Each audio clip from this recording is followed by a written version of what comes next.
Friends, welcome back to the channel Ashish sir. आज के इस वीडियो के अंदर हम बात करने वाले हैं डायरेक्टिंग फंक्शंस की।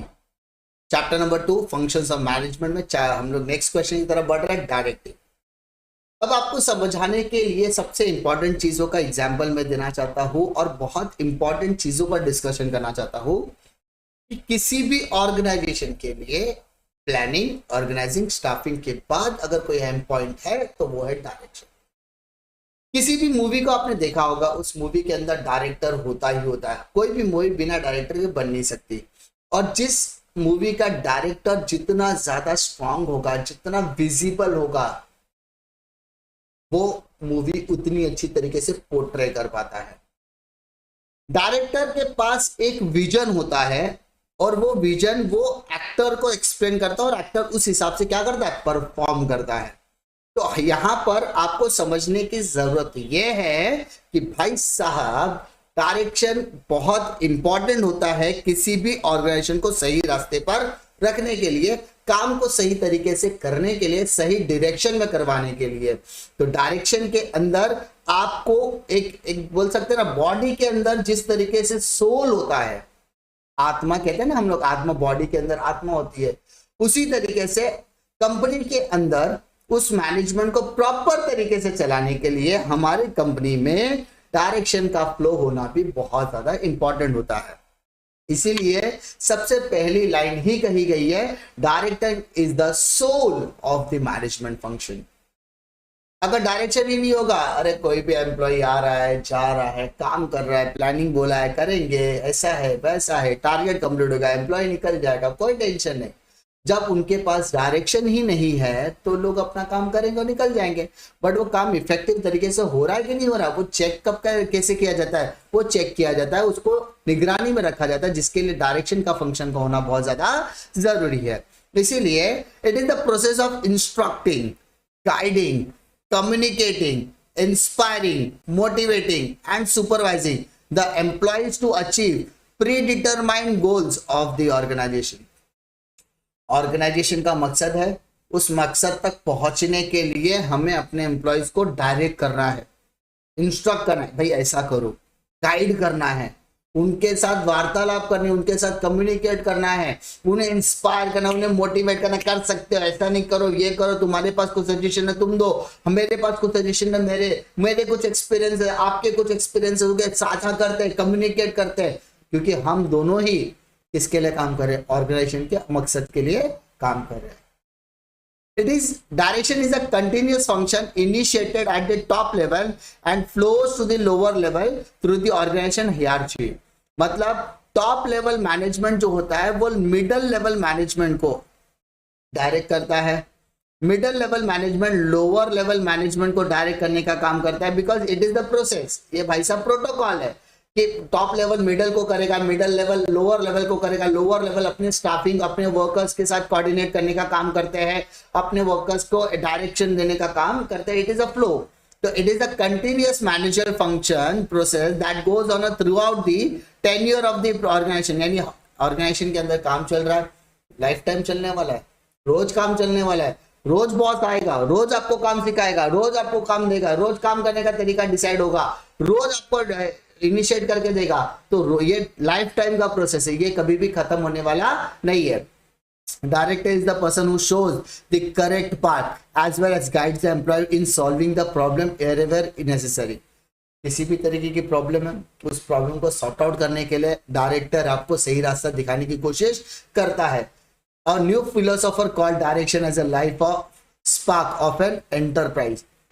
यानी जो नए जितने फिलोसोफर्स है, जो मैनेजमेंट गुरुज है, वो कहते हैं कि किसी भी एंटरप्राइज को नए लेवल तक ले जाने के लिए एक उसमें आग बोलते हैं ना, एंटरप्राइजेस के अंदर एक चमक लाने के लिए डायरेक्टर बहुत रोल प्ले करता है। एक मूवी के अंदर जान कब आती है, एक्टर तो उम्दा होता ही होता है, एक्टर को एक्टिंग जरूर आती है, लेकिन उसको प्रॉपर तरीके से एग्जीक्यूट करवाने का काम डायरेक्टर का होता है। आपने बहुत सारी ऐसी मूवी होती है, देखी होगी, जो लो बजट मूवीज होती है, उनके एक्टर्स नो डाउट कि बहुत अच्छे हैं, बट उन एक्टर से वो एक्टिंग करवा के लेने की जो जिम्मेदारी होती है ना, वो डायरेक्टर के कंधों पर होती है। डायरेक्टर नया है, पुराना है, एक्सपीरियंस है, सारी चीजें मैटर करती है, लेकिन डायरेक्टर के पास वो विजन होता है, वो चाहता है कि एक्टर किस तरीके से काम करना चाहिए, मैं क्या चाहता हूँ मेरे हिसाब से। वो जब वो कम्युनिकेट करता है एक्टर के साथ, डायरेक्टर कम्युनिकेट, तो वो अपनी बातों को रखने की कोशिश करता है, उसके हिसाब से डायरेक्टर एग्जीक्यूशन करवाने की कोशिश करता है। तो डायरेक्टर के पास एक विजन होता है, वो लोगों के साथ कम्युनिकेट करके रास्ता दिखाने की कोशिश करता है, गाइड करने की कोशिश करता है, तब जाके कोई ऑर्गेनाइजेशन सक्सेसफुल होता है। डेफिनेशन की तरफ बात करते हैं। यहां पर आपके पास सेम चॉइसेस है कि कौन सा डेफिनेशन आपको करना है, ठीक है। It depends up to you कि आपको कौन से डेफिनेशंस की तरफ बढ़ने हैं। सारे डेफिनेशंस अच्छे हैं, आपको आपके हिसाब से आपको जो चूज कर सकते हो कर लो। ना हम लोग बात करते हैं सेम डेफिनेशन था हेडमे के डेफिनेशन की तरफ से बढ़ते हैं कि direction consist of the process and technique utilizing and issuing the instruction and making the certain that operations are carried out as a plan। यानी जिस तरीके से हमने प्लान किया है उस प्लानिंग के हिसाब से क्या वो सारी चीजें परफॉर्म हो रही है, इसकी श्योरिटी रखना किसका काम है? तो डायरेक्टर इस चीज की अश्योरिटी लेता है, या डायरेक्शन एक इस तरीके का रोल प्ले करता है जहां पर हम देखते हैं कि हमने जो इंस्ट्रक्शन दिया और उन्होंने जो काम करके दिया दोनों एक जैसे है क्या। हमने जो ऑपरेशन काम करवाने की बात की, हमने ये डायरेक्शन दिया, भाई साहब तुमको ऐसा ऐसा काम करना है, तुम करोगे, करना पड़ेगा, करना चाहिए, क्योंकि आप और हम दोनों ही इस कंपनी के एम्प्लॉय है, लेकिन मैं आपको डायरेक्शन दूंगा, आप उसके हिसाब से परफॉर्म करो, और जैसा हमने प्लानिंग किया उस हिसाब से एग्जीक्यूशन होने वाला है। आगे की तरफ बढ़ते हैं हम लोग, ठीक है। इसमें से कोई भी आपको डेफिनेशन चाहिए वो आप लोग डेफिनेशन अच्छी तरीके से कर लीजिए, ठीक है ना। Come to importance. अब यहां पर देखिए डायरेक्शन जो होता है ना, उसमें कुछ चीजें है। Directing refers to a process और टेक्निक ऑफ इंस्ट्रक्टिंग। इंस्ट्रक्टर का काम करना है, गाइडर का काम करना है, inspire, counselling, overseeing and leading people toward the accomplishment of the organisation goal. जब तक ऑर्गेनाइजेशन का गोल अचीव नहीं होता तब तक हमें उनको क्या करना है? इंस्ट्रक्ट करना है, उन्हें गाइड करना है, उन्हें इंस्पायर करना है, उनकी काउंसलिंग करनी है जहां जहां पर जरूरत पड़ेगी, जहां उनके साथ कंधे से कंधा मिलाकर खड़े रहना है, उनको अपना विजन समझाना है, क्योंकि ऑर्गेनाइजेशन को चलाने के बाद आपको उनको डायरेक्शन देना बहुत ज्यादा जरूरी है। उनको ऑब्जर्व करो, ऑब्जर्वेशन करोगे तो ही वो अच्छी तरीके से काम करेंगे, ऑब्जर्वेशन करोगे तो आपको रिपोर्ट बनाने में बहुत आसान होगा। अगर आप ऑब्जर्वेशन करोगे तो आप लोगों के बिहेवियर को भी जज कर सकते हो। एम्प्लॉय का बिहेवियर भी आपके लिए मैटर करता है ऑर्गेनाइजेशन के लिए, कि कोई एम्प्लॉय नेगेटिव तरीके से तो काम नहीं कर रहा है तो उसको हम किस तरीके से पॉजिटिव कर सकते हैं। तो ये डायरेक्टर का ही काम होता है कि उससे किस तरीके से काम करवा के लेना है। पहला point, initiates action. Direct action. पहला एक्शन मैं लूंगा। If I am the director of the organisation, भाई साहब मेरे को तो मदद करना ही होगा, किसको? एम्प्लॉइज को। तो अगर वो एक्शन भी इंपॉर्टेंट कब है? टाइमली होना चाहिए। समय बीतने के बाद काम करके कुछ भी मिलने वाला नहीं है। समय बीतने के बाद लोगों को सलाह मशवरा डायरेक्शन देना कोई बड़ी बात नहीं है। आपको समय रहते हुए सारी चीजों पे ध्यान रखना है। साथ ही साथ जो भी काम आपको परफॉर्म करने के लिए दिया गया है उस काम को कंप्लीट करने के लिए आपको अपने सबऑर्डिनेट को इंस्ट्रक्शन भी टाइम टू टाइम देना है। तीसरी इंपॉर्टेंट चीज, manager direct the subordinate what to do, how to do, when to do and also to see that their instructions are properly followed or not. Manager का काम होता है काम क्या है, कैसे काम करना है, कब काम करना है, कैसे कौन करेगा, ये सारी चीजों के साथ साथ मैंने जो इंस्ट्रक्शन दिया वो प्रॉपर तरीके से फॉलो हो रहे हैं या नहीं, उसकी देखरेख करने की जिम्मेदारी भी किसके कंधों पे? डायरेक्टर के कंधों पे होती है। ठीक है। Now come two point number 2, integrates efforts. Communication is one of the most important element of direction. Direction के अंदर सबसे इंपॉर्टेंट चीज होती है कम्युनिकेट करना, बातचीत करना। मैंने आपको इंस्ट्रक्शन दिया, आप काम करके दे रहे हो, direct communication is very very important. It helps in integrating the efforts of all the employees and the department which result in the achievement of the organization goals. Integration of the effort is possible through the persuasive leadership and effective communication toward the accomplishment of the organization goals. हम employees है, आप भी employ, manager भी employ होता, दोनों मिलकर काम करेंगे, एक साथ काम करेंगे, जी जान लगातार काम करेंगे, लेकिन उसके लिए हमें बातचीत करते रहना होगा ताकि सबके बीच में तालमेल है ये भी पता होना चाहिए, सब मिलकर काम करें, क्योंकि सबका मकसद एक ही है, सारे के सारे ऑर्गेनाइजेशन के एम्प्लॉइज और सारे डिपार्टमेंट सब मिलकर काम करेंगे, तो उनको इंस्ट्रक्ट करने का लिए भी आपको कम्युनिकेशन करना पड़ेगा, क्योंकि ये कोई वन साइडेड एफर्ट नहीं है, it is a integrated effort, it is a combined efforts, ठीक है। तो आपको सबको साथ में लेकर काम करना पड़ता है।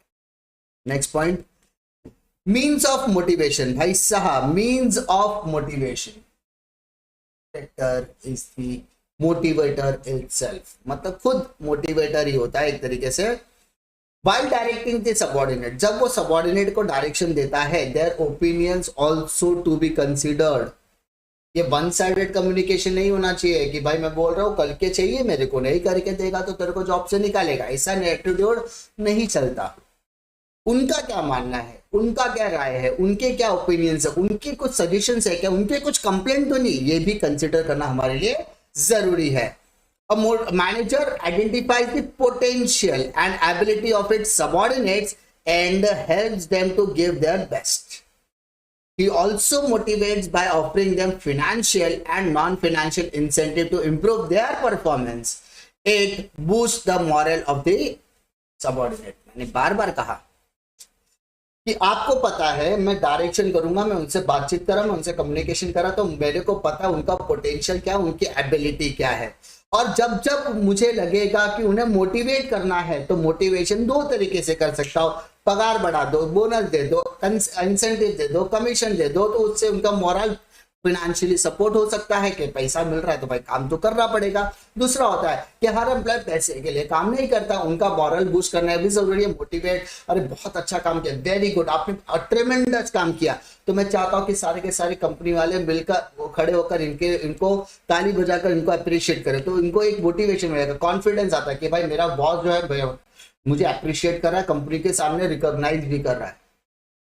तो फाइनेंशियली और नॉन फाइनेंशियल दोनों तरीके से उनका परफॉर्मेंस बूस्ट करने की कोशिश करनी चाहिए, इससे एम्प्लॉय का मॉरल भी बूस्ट होता है, कॉन्फिडेंस भी बूस्ट होता है, उसकी एफिशिएंसी इंक्रीज होने के चांसेस बढ़ जाते हैं। Next point, provide stability. भाई साहब हम क्या बात कर रहे हैं सर, हम बात कर रहे हैं बिजनेस को बड़ा करने की, ओके, लेकिन बिजनेस को बड़ा करने के लिए बिजनेस में स्टेबिलिटी होना भी जरूरी है। यस सर, बिजनेस को बड़ा करने के लिए, बिजनेस को ग्रोथ करने के लिए, बिजनेस के सर्वाइवल के लिए स्टेबिलिटी भी होना जरूरी है, स्थिरता होनी जरूरी है। बिजनेस लंबे समय तक कब चलेगा, जब बिजनेस टिकेगा, बिजनेस टिकेगा नहीं तो लंबा चलेगा कैसा, तो इसका मतलब स्टेबिलिटी भी इंपॉर्टेंट होती है। स्टेबिलिटी कब आएगी, जब कम्युनिकेशन होगा, किसके बीच में, सुपेरियर और एम्प्लॉय के बीच में, तो यहां पर लीडरशिप भी इंपॉर्टेंट है, कम्युनिकेशन भी इंपॉर्टेंट है आपका, और आपको मैं सुपरवाइज करता तो सुपरविजन भी इंपॉर्टेंट है, एंड आपको टाइम टू टाइम मोटिवेट करना भी मेरे लिए बहुत ज्यादा जरूरी है, बिकॉज हर डिपार्टमेंट के बीच में कॉपरेट भी करना है, और जो कमिटमेंट हमने की है वो तो आपको निभाना पड़ेगा।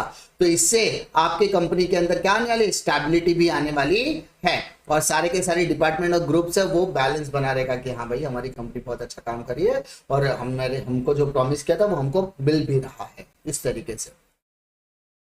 Next, coping up with the changes. Coping up मतलब चेंजेस आ रहे हैं उनके साथ कंधे से कंधा बढ़ा के चलो, मार्केट में डेवलपमेंट आ रहा है, नई नई मशीनरीज आ रही है, न्यू टेक्नोलॉजीज आ रही है, नए मॉडर्नाइजेशन हो रहा है, तो हमें उनके साथ क्या करना है, बढ़ चढ़ कर हिस्सा लेना, कोप अप करना है, उनके साथ मिलजुल कर काम करना है। तो इसका मतलब क्या, business environment is full of changes, समय समय पे चेंजेस आते रहेंगे, नई कंपनी आएगी, नई पॉलिसीज आएगी, नई बिजनेस स्ट्रैटेजीज बनेगी, तो हमको उसके साथ तो खड़ा रहना है, बिजनेस को सर्वाइव तो करना ही पड़ेगा। बिजनेस को सर्वाइवल कब मिलेगा, जब बिजनेस डेवलप करेगा, और बिजनेस को डेवलपमेंट के लिए हमें चेंजेस को अडॉप्ट करना पड़ेगा।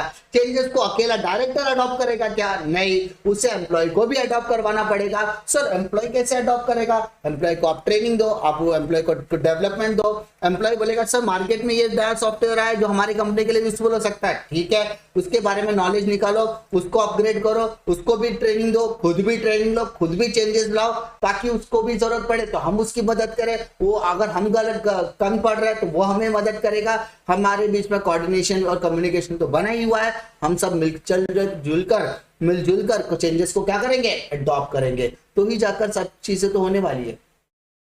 सिंपल सी बात है। ऐसा नहीं कि एक गधा मजदूरी कर रहा तो उसको ही करने दो, अरे ध्यान दे कर रहा है नहीं करना, छोड़, मोबाइल ना अपडेट होने दो, ऐसा नहीं। If there is a changes और आपको लगता है समय के साथ चेंज होना पड़ेगा तो हो जाओ, क्योंकि ट्रेंड विल बी कंटिन्यूअसली। आप इसके अंदर और ड्रास्टिक चेंजेस आने से पहले चेंजेस होने की शुरुआत तो करो, पहल तो उठाओ, इनिशिएटिव तो लो, कम्युनिकेट तो करो, होगा, सब कुछ होगा। इस दुनिया में ऐसी कोई चीज नहीं जो पॉसिबल नहीं है, सारी चीज पॉसिबल है, बट इनिशिएटिव आपको करना पड़ेगा।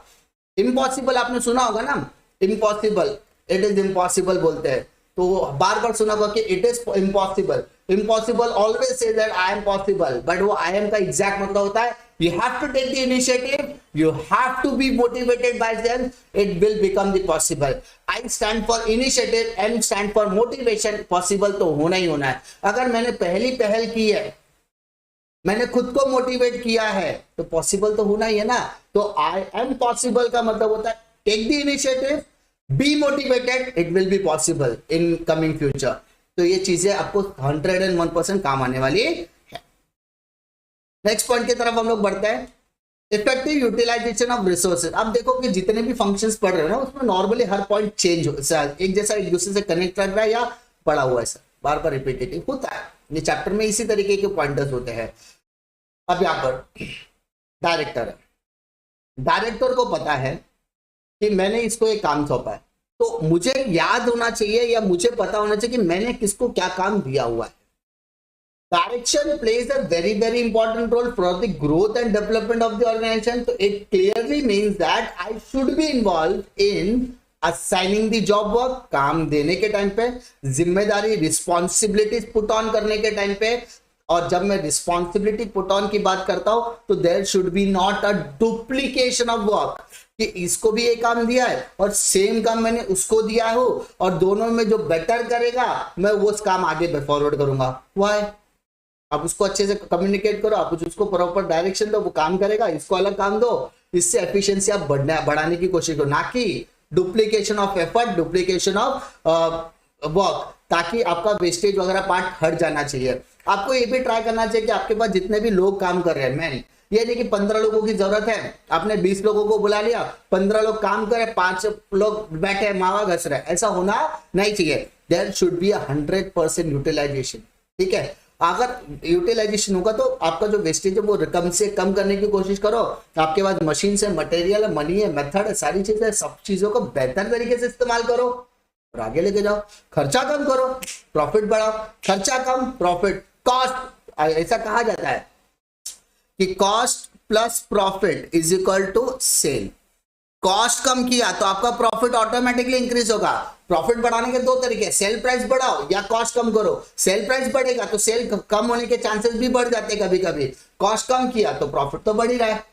तो आपके पास ऑप्शन है कि अगर आप 100% यूटिलाइजेशन करोगे, और मेरे हिसाब से हमारी जिंदगी में सबसे बेस्ट डायरेक्टर अगर कोई होगा तो हमारे घर के फैमिली मेंबर्स होते हैं, माँ होते हैं, बाप होते हैं, या फिर हमारे ब्रदर्स एंड सिस्टर्स होते हैं, वो बेस्ट डायरेक्टर होते हैं हमारी लाइफ के। पूछोगे सर कैसे? बिकॉज उनको पता होता है रात को अगर बचा हुआ खाने को सुबह कैसे यूटिलाइज करना है, नाश्ता कैसे करना है, नाश्ता हम लोग आप लोगों ने किया होगा, तो वो 100% यूटिलाइज करते हैं उस सारी चीजों को। उनको पता होता है रिसोर्सेज को किस तरीके से इस्तेमाल कर रहा है, और प्यार से करवाना है, कैसे करवाना है, उनको सब चीज पता होता है। दया पता है ना आपको कैसे करना है। ठीक है, पॉइंट नंबर 7 बेटा, क्रिएट टीम स्पिरिट। मैं हूं डायरेक्टर, आप हो मेरी टीम, तो टीम के साथ मिलकर खुद भी काम करना होगा। There should be a group effort, not a individual effort. आप लोगों ने मिलकर काम किया, सारा क्रेडिट मैं नहीं लेके जा सकता। मैंने अकेले काम किया, उसका क्रेडिट आपको देना चाहिए, क्योंकि हम दोनों मिलजुल कर काम कर रहे हैं और हमारा मकसद जब एक है तो there should be a group effort. किसी भी तरीके का क्रिकेट मैच ले लो या फुटबॉल मैच ले लो या हॉकी मैच ले लो, कोई भी टीम का अकेला प्लेयर मैच जीता कभी भी नहीं सकता। दुनिया का सबसे बेहतरीन बॉलर भी होगा तो 6 ही बॉल डालने की अनुमति है, यानी 6 विकेट लेने के ही चांसेस है उसके एक ओवर में, ठीक है, तो भी उसे सेकेंड एंड पे एक बॉलर की जरूरत पड़ती है, यानी there is a team effort. वो कितना भी बेहतरीन बॉलर बोला ना 6 के 6 बॉल पे मैं विकेट निकालूंगा, बट वो विकेट के अल्टरनेटिव्स भी अवेलेबल है। कैच आउट होगा, विकेट कीपर लेगा, या फिर किसी फील्डर के थ्रू होगा, तो उसमें भी तो टीम एफर्ट है। उसका कैच कौन पकड़ा जाए ना, वो बॉलर से मेरा बनता नहीं है, चलो ठीक है, मैं तो उसका खामियाजा आपकी टीम को भुगतना पड़ता है। इसीलिए आपको कोच होता है, कोच डायरेक्शन देने का काम करता है, तो there should be a group effort और दिखना चाहिए। काम हो बोलने के लिए नहीं, काम दिखेगा तो काम होने के चांसेस बढ़ जाते हैं। नेक्स्ट पॉइंट देखो, explores capabilities of individuals. Explore का मतलब होता है आपको इंडिविजुअल पे डायरेक्शन देना आ गया, आपको उसकी क्वालिफिकेशंस पता है, आपको उसकी कैपेबिलिटी पता चल गई, उसकी कैपेबिलिटीज, उसकी एफिशिएंसी, आपको उसका एक्सपर्टाइज आपको समझ में आ गया, तो आपको उसको एक्सप्लोर करना आना चाहिए, उसको उसके अंदर का पोटेंशियल निकालने आना चाहिए। आप उसको पोटेंशियल को या उसके परफॉर्मेंस को इंक्रीज करने के लिए आपको अगर उसको एनकरेज भी करना पड़े तो करना आना चाहिए, because you are the director और director is always a leader for the organisation. Next, increase efficiency level. बार बार कहते हैं, हर बार कहते हैं, गाइडेंस एंड मोटिवेशन, ये दो चीजें बहुत ज्यादा इंपॉर्टेंट होती है।